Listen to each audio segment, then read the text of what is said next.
Hari ini saudaraku saya bicara mengenai apa yang dikatakan dengan proton.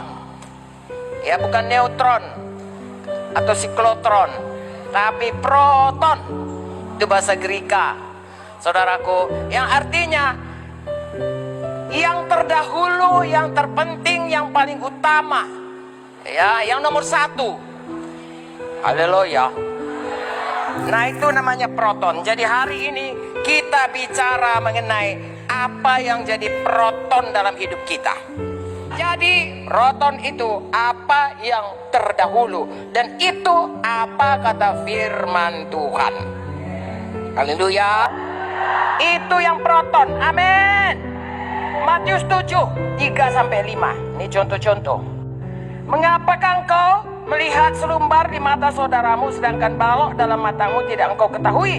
Bagaimanakah engkau berkata pada saudaramu, biarlah aku mengeluarkan selumbar itu dari matamu, padahal ada balok dalam matamu? Hai orang munafik, keluarkan dahulu balok dari matamu, maka engkau akan melihat dengan jelas untuk mengeluarkan selumbar itu dari mata saudaramu. Jangan menghakimi, urus dulu kesalahan kita. Haleluya. Urus dulu pertobatan kita. Jangan sibuk menghakimi orang lain. Amin.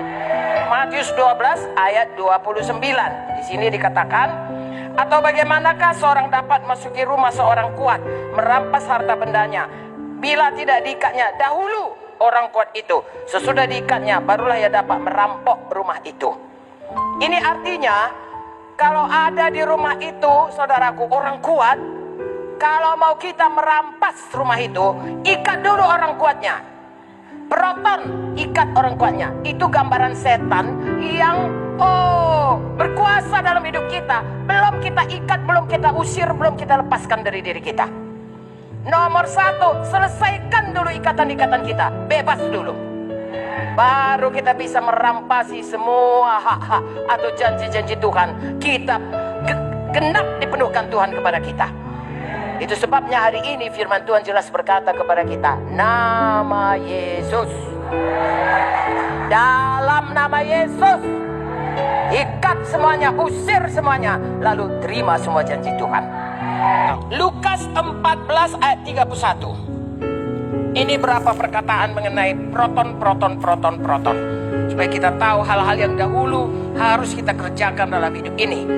Lukas 14 ayat 31. Apakah itu?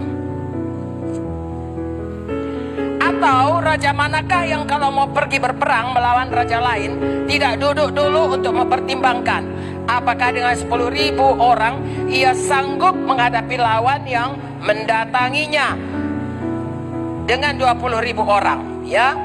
Atau kalau kita baca lagi di atasnya ayat 28, sebab siapakah di antara kamu yang kalau mau mendirikan sebuah menara tidak duduk dahulu membuat anggaran biayanya, kalau cukup uangnya untuk menyelesaikan pekerjaan itu, supaya jika sudah meletakkan dasarnya tidak dapat menyelesaikannya, jangan-jangan semua orang melihatnya mengejek dia sambil berkata, orang itu mau mulai mendirikan tapi tidak sanggup menyelesaikannya. Jangan jadi kepada kita.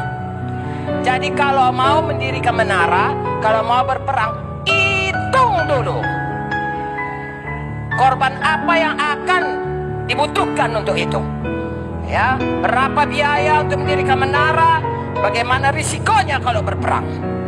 Bagaimana korban yang diminta Tuhan?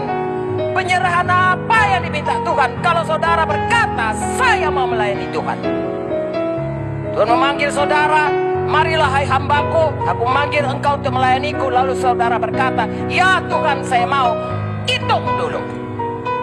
Yang jelas Tuhan berkata, siapa mau mengikut aku harus menyangkal diri, mengangkat salib, mengikut aku tiap-tiap hari.